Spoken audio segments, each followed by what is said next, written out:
योगी को 5,000 स्कूलों को बंद करना पड़ेगा भारी। बसपा सांसद ने उठाया बड़ा मुद्दा। जी हाँ दोस्तों, आपने बिल्कुल सही सुना।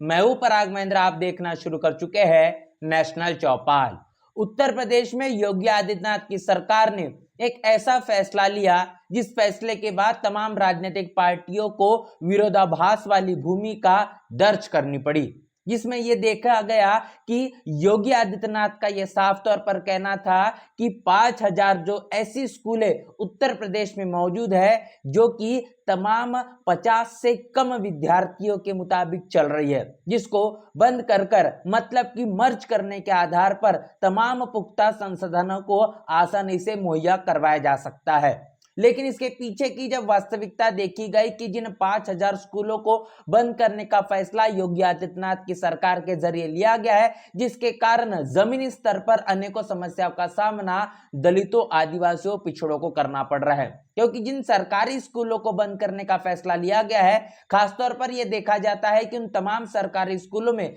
दलित, आदिवासियों, पिछड़े समाज से आने वाले लोगों के ही जो बच्चे हैं वो पढ़ते हैं, और जिसके कारण अब इनको नई समस्याओं का सामना करना पड़ रहा है। क्योंकि नजदीकी तौर पर जो स्कूल पहले गांव के कहीं ना कहीं पास मौजूद थे, अब जिन स्कूलों को बंद करके पासिस के स्कूलों में जो मर्ज किया गया है वो काफी ज्यादा दूरी पर है, जिसके कारण अब विद्यार्थियों को जिस तरीके से स्कूलों में जाने के लिए अनेकों समस्याओं का सामना तो करना पड़ रहा था, लेकिन अब नई परेशानी भी देखी जा रही है, जो कि अब घर से काफी ज्यादा लंबी दूरी तय कर स्कूलों को जाना पड़ रहा है। यहां तक कि इसका प्रभाव ये भी पड़ता हुआ दिखाई पड़ रहा है कि कई विद्यार्थी जो है जो दलित, आदिवासी, पिछड़े समाज से ताल्लुकात रखते हैं, वो अब स्कूलों को जाने के लिए संकोच पैदा करेंगे, या कई ऐसे विद्यार्थी होंगे जो स्कूल को जाना ही बंद कर देंगे। अब इस पूरे के पूरे मामले को लेकर जो याचिकाएं भी दर्ज की गई है, लेकिन हाईकोर्ट के जरिए 5,000 स्कूलों को बंद करने के फैसले को हरी झंडी दिखा दी गई है। लेकिन अब सुप्रीम कोर्ट के माध्यम से एक नए फैसले का इंतजार है कि आखिर अब सुप्रीम कोर्ट का इस मसले पर क्या कुछ बयान आता है। इस मामले को लेकर बहुजन समाज पार्टी के राज्यसभा सांसद इंजीनियर रामजी गौतम, इनके जरिए बड़ी गंभीर प्रतिक्रिया दी गई है। क्या कुछ कहा गया है, एक के बाद एक तमाम चीजें आपके साथ रूबरू करते हैं। इंजीनियर रामजी गौतम, इनके जरिए इस मसले पर कहा गया है कि माननीय मुख्यमंत्री जी के आदेश अनुसार उत्तर प्रदेश में 27,000 से अधिक प्राथमिक विद्यालय को बंद किया जा रहा है। यह निर्णय कम से कम 10 लाख से अधिक गरीब बच्चों के भविष्य को अंधकार की ओर ले जा सकता है, विशेष रूप से ग्रामीण इलाकों में जहां स्कूल पहले से ही है। जिस तरीके से योगी आदित्यनाथ की सरकार के माध्यम से जो आदेश दिए गए हैं,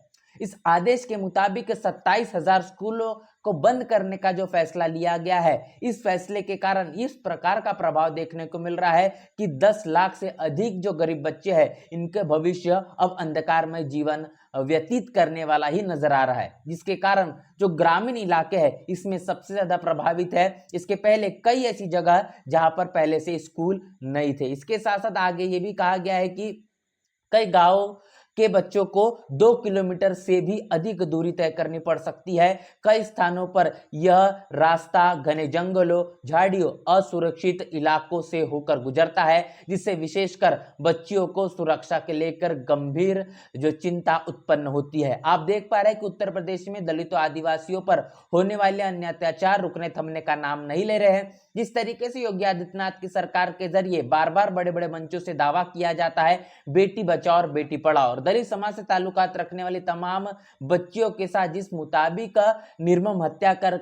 उतना नहीं तो उनके साथ जो दुष्कर्म किया जा रहा है, ये तमाम वारदातें रुकने थमने का नाम नहीं ले रही। अब जिस तरीके से स्कूलों को बंद करने का फैसला लिया गया है, जो रास्ता अब नई स्कूलों को लेकर जाता है, जो पासिस के स्कूलों तक जो पहुंचता है, यहां पर 2 किलोमीटर से अधिक ये रास्ता बताया जा रहा है, और जहां पर कई स्थानों पर रास्ता ठीक तरीके से नहीं है, जो घने जंगलों से गुजरता है, झाड़ियां जहां पर मौजूद है, और ये असुरक्षित इलाका है जहां पर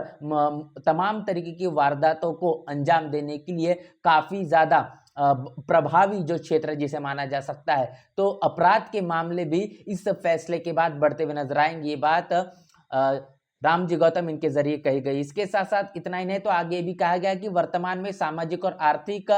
परिदृष्टि को देखते हुए यह निर्णय शिक्षा की पहुंच को सीमित करने वाला प्रतीत होता है। निश्चित रूप से सरकारी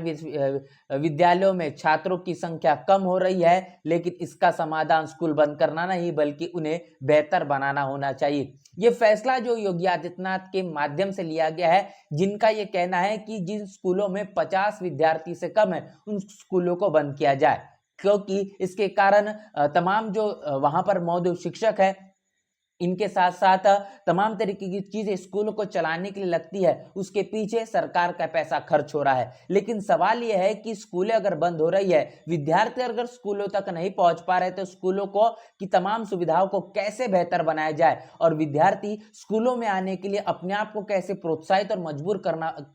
कर पाए, ऐसी स्थितियों को निर्माण करने का काम ये सरकार की जिम्मेदारी होती है। लेकिन इस तरीके की चीजों करने का काम न होते हुए स्कूलों को ही साफ तौर पर बंद करना शिक्षा को दलितों, आदिवासियों, पिछड़ों तक पहुंचने से रोकने की बड़ी साजिश और षड्यंत्र साफ तौर पर दिखाई पड़ता है। इतना ही नहीं, आगे भी कहा गया है कि स्कूलों में योग्य शिक्षकों की नियुक्ति और आधारभूत ढांचे का विकास, डिजिटल शिक्षा की सुविधा और सामुदायिक सहभागिता के सुधार लाया जा सकता है। उत्तर प्रदेश की शिक्षा व्यवस्था पहले ही कई अन्य राज्यों की तुलना में पिछड़ी हुई है। अगर खासतौर पर उत्तर प्रदेश की शिक्षा व्यवस्था को लेकर बात की जाए तो अन्य राज्यों से ये शिक्षा व्यवस्था काफी ज्यादा पिछड़ी नजर आती है। स्कूलों में शिक्षकों की सही मायने में जो नियुक्ति होनी चाहिए, यह होते हुए नहीं दिखाई देती। डिजिटल शिक्षा की जो सुविधा अब तक पहुंच जानी चाहिए थी, ये भी काफी ज्यादा दूर होते हुए दिखाई दे रही है। ऐसे में शिक्षा में निवेश और सुधार की जरूरत है, न कि संस्थानों को बंद करने की। यह विद्यालय न केवल शिक्षा का माध्यम है बल्कि गरीब और ग्रामीण बच्चों के सपनों की नींव भी है। इतना ही नहीं तो इन्हें बंद करना सामाजिक और शैक्षणिक असमानता की ओर